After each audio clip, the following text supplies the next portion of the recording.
All right, what's up, everybody? This is Little Wren again with the Aficionados, and I'm here with Daniel Logan. You know him as now the, much awesomer and more grown-up version of young Boba Fett. So, exactly. How are you doing today? I'm doing great. I'm here in Athens at the Athens Comic Con. They brought me out, and we're just here having a great time. Cool. Well, the first thing we've got to ask you is, how did you get into acting? I was a rugby player. I played rugby for about 8 years. I actually had an opportunity of playing for my country, which is the All Blacks. Okay. I was actually one of the kids that they actually said would be the youngest kid to play a test match, which means basically for a cup match. Yeah. Then an audition came in my rugby club, and every coach, which there was 4 teams in my year level, was allowed to put down 2 names. Okay. So my coach put mine and his son's name down. And of course, just by chance, I happened to get the audition. Cool. So a lady at the audition, she was from a very big agency called Saatchi in Australia. She really loved me, and she wanted to give me more and more work. So she asked my mom, and my mom was like, yeah, of course, sure. I love it. So she started giving me so much work that she had to give me an agent. And then my agent was the one who just started sending me out for everything. And it was like 9 times out of 10 I'd get the role. It was Awesome. weird. Even like Star Wars, 9 times out of 10. Yeah. I auditioned once and... that's really cool though. It makes it easy. Look at you. You're super adorable in that time frame. So it is. What, right? I used to be super adorable in that time frame. No, It's now? okay, It's like, that's what the heck happened to a him? more adorable. Boba Fett let it go a little. No, I'm not even gonna say that. Come on, ladies, you already know. Right. You're looking at this. I used to be more adorable. I'm so. No, they're saying I'm glad he's grown up, and now we know what he looks like today. Ladies and gentlemen, this is Little Wren. Jokes. No, I know. But hey, you said I already said it looks awesome. But yeah, so rugby was what actually got me into acting. And then once I got the bug of acting, they said to me, you can either act or you can play rugby. You can't do both. So I filmed Star Wars for a couple months, and then they let me go. So I was like, all right, well, I can go back to playing rugby now. Right. So I broke my arm playing rugby. Well, they called me back about 5 months later saying that I needed to come back and do reshoots. Well, it was about a week after I got my cast off that I had to come back out and start filming again. Oh, wow. Yeah. Good thing you didn't have any major fight scenes, though, huh? The only fight I had was to be able to actually fight for some weapons. You know what I mean? I got nothing. I got a jumpsuit in Star Wars. Yeah, I saw that. But it's still pretty awesome. The character was so iconic, and with the way that the new movies were going, you needed to be seen. And you're very important to the way the movie ran. It was funny because I'd never seen Star Wars in my life. So that when I actually went for the audition and they said that you're gonna, and I got it, they were like, oh, you're gonna be playing Boba Fett. And I'm like, well, what kind of Jedi is that? And they're like, no, he's not a Jedi, he's a bounty hunter. I'm like, well, what's a bounty hunter? That's a little red question. Well, you really need to do some research. Yeah, So here's that's some when movies. So you watch the movies then? And it has 3 of these movies. Yeah. Sit down and watch them. Were you like, okay, that guy's kind of a badass? Or were you just kind of like, okay, well, he still doesn't have a lightsaber, but he's still pretty cool? No, I was like the first one, I'm like, where is he? Yeah. Not there. Second one, I'm like, wait, was that?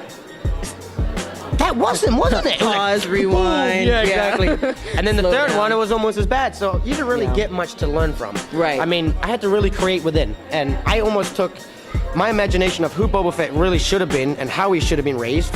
And then I put it into my own mind on how this kid is. Right. That wasn't me. That was Boba Fett playing that role. Exactly. You know what I mean? But I had to subtract every single thing of Daniel Logan out of me to be able to portray Boba Fett. Okay, and that's a lot going. How old were you when this was filmed? 13. Yeah, that's a lot for a 13-year-old to go through. So that's, not just like you went through this epic thing, but not a lot of 13-year-olds in that time can act like that. See, the funny thing is that children are more able to act like that than adults. Really? People ask me, hey, do you think you're gonna be in the next Star Wars movie? But if I had to audition when I was 13, I don't think this 27, almost 28-year-old man would get that same role like that 13-year-old kid accomplished. Right. You know what I mean? Like that 13-year-old kid, he had so much ambition, he had confidence. I don't know if I have that anymore. I do, but that 13-year-old boy was just the world phenomenal. was really open. I'm gonna say that at 27, because that may or may not be an age close to what Little Wren is. You still have a lot of possibilities. You're not 30 yet. Not yet. Yeah. No. So and people say 30. I'm still almost at the uphill, and then 30 would be like the downhill, right? But now is when those movies are coming out. So I'd say if you do have the chance, it'd be awesome to see you in the next one, even if it was another part or something different or like a flashback. Any sort of thing would be pretty awesome. So do you need to send this to your agent to Star Wars? Little Red. Go ahead. Got a girl. Yeah. So lastly, I mean, you've kind of talked about your experience there. Was there any other like really cool experiences working with, George Lucas or with that new cast, or like knowing that you were going to be part of this? Well, see, I never knew what Star Wars was when I filmed the film. I never heard of it. So for me, and that makes sense because of your age and how New it Zealand. Is. Yeah, exactly. You know what I mean? That's really what it is. It was New Zealand. No, but to tell you the truth, it was age. So what happened was, in between, which most people don't realize, in between episode 6 and 1, there was like a 14-year gap where there was no Star Wars. Well, I grew up in that 14-year gap where there was no Star Wars for me or available unless I was already a fan of or my family were a fan of. Right. But when you grew up in New Zealand, when I grew up, I only had 3 channels on my TV. Star Wars wasn't on on a channel, right? So I never knew what it was. And I think that's what kind of helped me get the role was that every single kid, you think out of 5,500 children I auditioned against, 5,449 of them, or 99 or whatever it is, all said, I've heard of Star Wars. And then this one little savage was like, I never heard of Star Wars. Now, like, that's the kid for the role. Right. You know what I mean? Things work out perfect that way. But I have so many great stories. I mean, George Lucas was a phenomenal director. People say, well, Daniel, doesn't he just let you do what you want to do? And the thing is, yeah, if he sees that you can portray something that he wants you to bring across, then he'll let you go with it. Because an imagination is something you can't stop. Once something starts creating in your brain and you start seeing images, if someone's like, hey, yeah, by the way, we're gonna do this, or lunch, or like, hey, you got a phone call, or something, it takes you from the imaginative world, and it puts you into like back in the Daniel world again. Right. You know what I mean? So it takes you from it, and that's why I kind of felt like he allowed me just to, what is the word?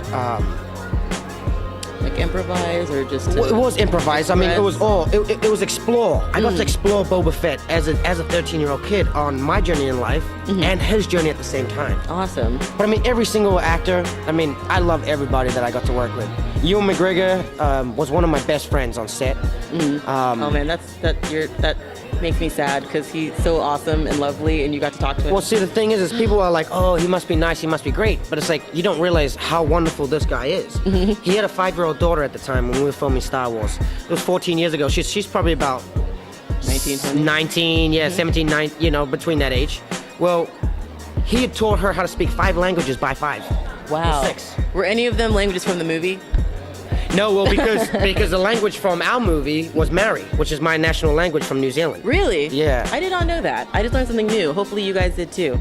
But Little Wren, everyone knows that I'm from New Zealand. And that I'm a savage. No, not the fact that the language that they use was. Oh yes, that was my language. Yeah, that's really awesome. So And you can learn it now. If you like, and you want to ask me about the head being chopped out and why it didn't fall out of the helmet and whatnot, it already fell out. See, the thing is if you freeze frame it, as soon as Jango Fett gets his head chopped off, you'll see the shadow of a head come out one way and the helmet goes the other way. Wow. Me and my dad are mind blown. Go home and watch that. Well, see, after I was in Star Wars, I became one of the biggest Star Wars nerds, fans, geeks, whatever you want to call me, I am. Yeah. So me and my dad would sit and watch it. And we freeze framed it, and we were the first people to be like, oh, George Lucas did it! There it is, it's over there. So I started going to conventions like, oh, I know what it is. Oh, the head did come out, and people were like, wait, what? Yeah, I know. You thought you were good. I'm actually right? good. Yeah. You thought you were a nerd. I'm a nerd. So we really want to know kind of like what else you're going to be doing. Like we know now we're going to try to get you in the new Star Wars, but what other projects are you working on right now? Well, I did a movie last year. It was called